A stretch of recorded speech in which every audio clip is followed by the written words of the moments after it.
Hey everyone, today I'm going to be talking about my speed paint of Moss, my original character who he's a undead skeleton horse.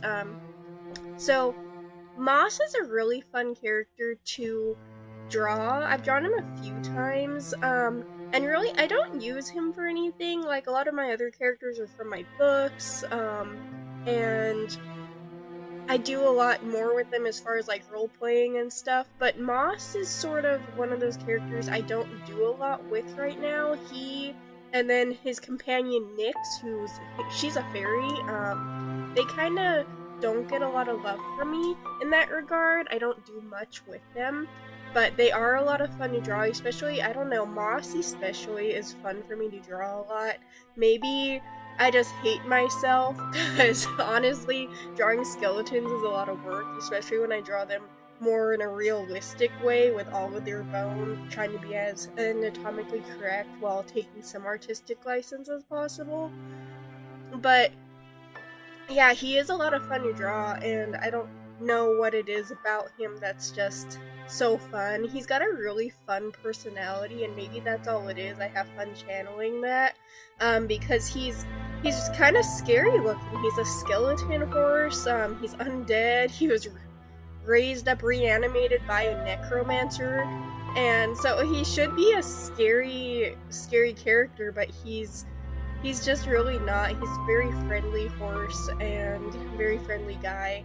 Um, and then of course he's not very smart either. He doesn't quite understand what he is, and that kind of ties into his backstory a lot because he doesn't understand what he is. So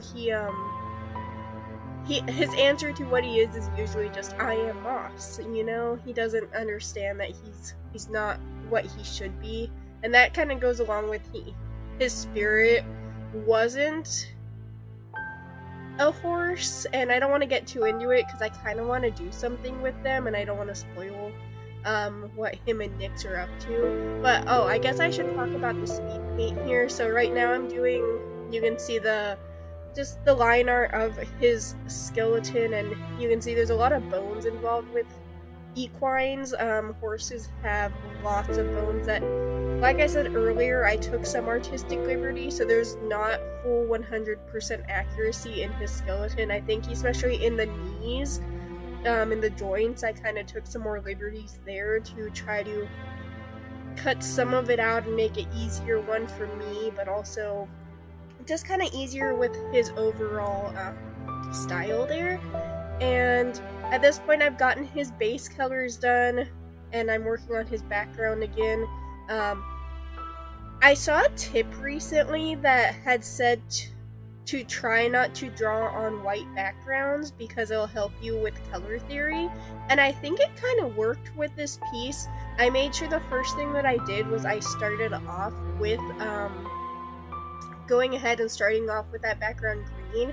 And so when I colored him, I feel like the color I chose for his bones worked really well with the background without me having to think as hard about it. So I think I want to start trying to do that a lot. And at this point, I'm going to be working on the background a lot. You'll see kind of playing around with what I wanted to do there. And I eventually settled on more of a subtle texture with this grass brush, and not doing the full plane of it with it, but just showing some pieces to imply that there's grass there. And then I have a lot of fun with reflections on water, so that's kind of what I'm doing there, is getting the water set up from the trees and such like that. So I used to do a lot of water pieces, and I haven't recently, but this one I wanted to draw him standing in a little, I guess river there is probably what he's standing in, so that was a lot of fun. I really enjoy working with that leaf brush that you'll see there that just comes with Clip Studio paint, and it just creates a lot of good texture there. A lot of that back there is done with the multiply tool to create several layers to darken the leaves up there, while also getting a good I don't know getting a good amount of texture with the leaves, but not leaving it too plain. So I was, fair warning, I was watching a movie while doing this, and I think this is the part where I had briefly, that big pause there, I had gotten too involved with watching my movie. But then I go on to do some shading with moss here, and it's really funny. You're gonna see here in just a bit. I always do this thing where I shade moss quite a bit, and then I add over this other part of him that makes the shading kind of obsolete. But I think it kind of works out because this isn't the total shading that I do here. I do shading, just kind of some bare minimal shading here. And I think that's kind of okay that it gets covered up because it just adds something under there. But yeah, this is what I mean by making that shading obsolete. I then go over and cover him with...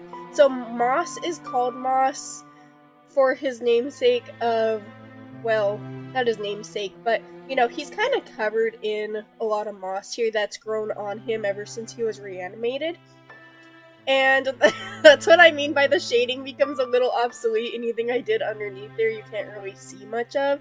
But like I said, I think it's okay because it just kind of gives a good base without me having to think too hard later or think too hard during about what's gonna actually show in all of that. But yeah, he's covered, the whole top of him is kind of covered in some mossy foliage. Sometimes I draw him, little flowers will bloom from there that kind of glow. But this piece, I didn't do that. I decided to not draw those in. Maybe it's just not the season for it for him. Because they don't grow on him all year round. So maybe right now they're just coming out of winter, so it's just barely... I don't know. I didn't like the look of them in this piece. So it's really just the moss here on him. But I think he's just a really cool looking character. I think this is why I have a lot of fun with him, because he's just this skeletal looking creepy thing covered with some moss on him, but I think the moss makes him more friendly. Oh, fun fact though, the longer he's around, the more moss will cover him, so this isn't really his final form. I kind of want to do a piece showing how he starts versus how he'll end up, because he starts off not as a skeleton at all, and the piece of wood coming out of his head there, it's a blackthorn branch that Nyx has to use those to reanimate things.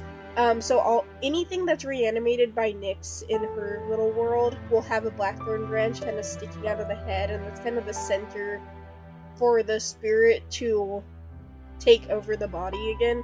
But yeah, so he's kind of like a unicorn too, in that regard. I don't know if he can be classified as a unicorn. I never really do, but I was kind of thinking about that as I was drawing this piece, because it's kind of unicorn-esque. But yeah, so you can see that he's got that mossy pattern on him there. And so, like I said, the shading that I did underneath is obsolete, but it's whatever.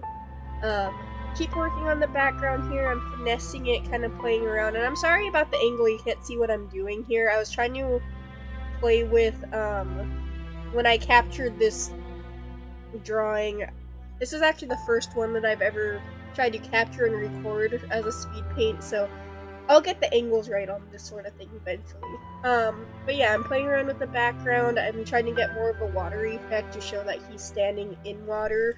And I had a lot of fun playing with different effects there, and I'll finally eventually settle on one, but I got a really cool glowing effect you'll see at the end. Yeah, there we go. I'm starting to get, like, what I was looking for. See, that really cool glowing effect, I played with that a lot, and I really liked how it came out, to kind of bring the focal point to him and also get some sparkles on the water.